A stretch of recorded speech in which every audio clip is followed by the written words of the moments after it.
ভোরের প্রথম আলোটা যখন আঙিনায় পড়ে তখনই দাদি কাঁথা সরিয়ে নাতি রিফাতকে ডাকলেন।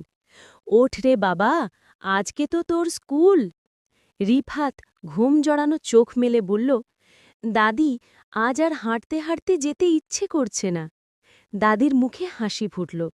তিনি শান্ত ভঙ্গিতে বললেন, তাহলে আজ তোর জন্য স্পেশাল গাড়ি আছে।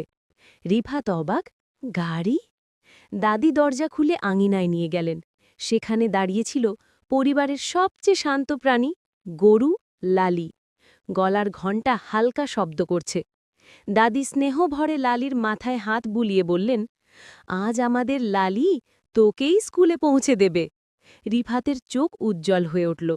দাদি ধীরে ধীরে তাকে গরুর পিঠে বসালেন। রিফাত ব্যাগ ঠিক করে ধরল। চোখে তার এক রাশ উচ্ছ্বাস। দাদি দড়ি হাতে নিলেন আর লালি ধীরে পা বাড়াল।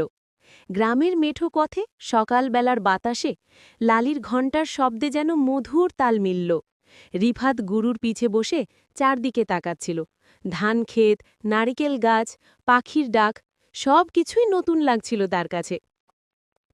পথে লোকজন হাসি মুখে বলল, বাহ, আজ তো দেখি রিফাত ভাই স্কুলে ভিআইপি হয়ে যাচ্ছে।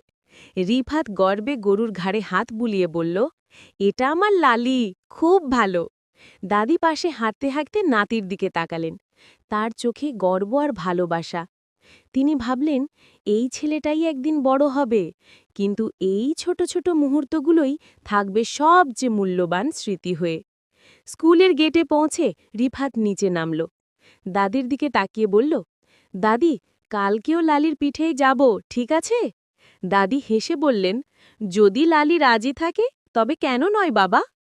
রিফাত স্কুলে ঢুকে গেল, আর দাদি লালির গলায় হাত বুলিয়ে বললেন, চল লালি, আজও তুই আমার দিনটা সুন্দর করে দিলে।